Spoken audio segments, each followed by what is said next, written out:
فرقے گروہ یہ حسد کی بنیاد کے اوپر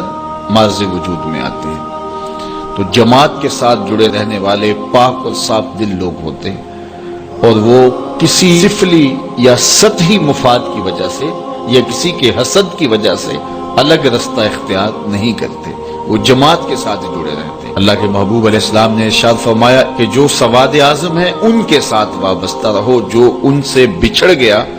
وہ جہنم میں چلا گیا۔ بلکہ فرمایا شیطان جو ہے وہ بھیڑیے کی طرح ہے، جو بکری الگ ہوتی ہے اجڑ سے تو بھیڑیا اس کو اچک لیتا ہے، اگر کوئی الگ ہوگا تفریق کا راستہ ڈھونڈنے نکلے گا، پھر شیطان اس کو راستہ دے دے گا،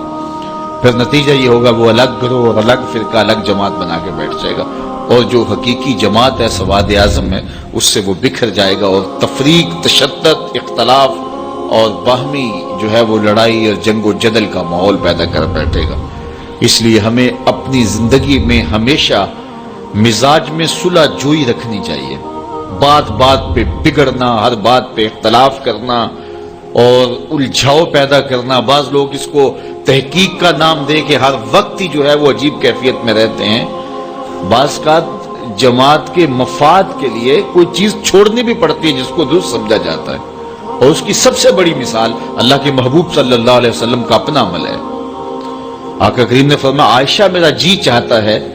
کہ کعبۃ اللہ کی تعمیر طرز ابراہیمی پہ کروں، لیکن میں یہ سوچتا ہوں کہ تیری قوم کی عصبیت نہ جاگ پڑے، یعنی قریش کے دل میں یہ بات نہ آئے کہ یہ ہماری خاندانی جو تعمیر ہے اس کو توڑ کے ایک نئی تعمیر انہوں نے سامنے لائی ہے۔ اگرچہ بات کسی ایک آدھ شخص کے دل میں آتی اور وہ اس کو دور کرنے کی کوشش کرتا،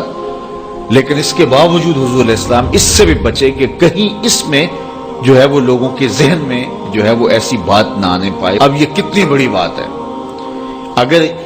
ہم لوگ اس بات کو سمجھ لیں تو یہ بات بات پہ بگڑنا، جھگڑنا، جنگ و جدل، لڑائی اور باہمی تشدد، افتراق اور کیا کچھ ہے، اور جو اس وقت ہم کر رہے ہیں پوری دنیا کے اوپر، مسلمان آج دیکھیے شام کے اندر جو کچھ ہو رہا ہے،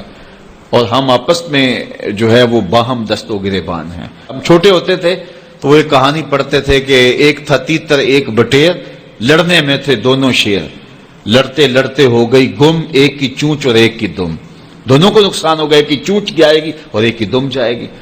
تو ہم جب امت مسلمہ آپس میں جنگ و جدل کا ماحول ہی قائم رکھے ہوئے ہوں گے تو پھر نتیجہ کیا یہ ہوگا کہ شام کے اندر جو ظلم ہوا، اس سے قبل جو یمن میں ہو رہا ہے، اسی طرح برما میں جو کچھ ہوا، افغانستان کے اندر جو کچھ ہوا، 56-57 اسلامی ملک اور ہماری یہ حالت، بس ہم جغرافیائی الجھنوں میں ہیں۔ اس امت کو اس تقسیم میں ڈالا گیا۔ یہ اب بھی بہار عرب پچھلے دنوں میں چلی، عرب نیشنلسٹ اور یہ جو کچھ بھی ہے، یہ تعصب اور یہ عرب و عجم کی تقسیم اور یہ سرحدی تقسیم امت مسلمہ کے اندر امت کو منتشر رکھنے کے لیے یہ بت گھڑے جاتے ہیں تاکہ امت تقسیم رہے۔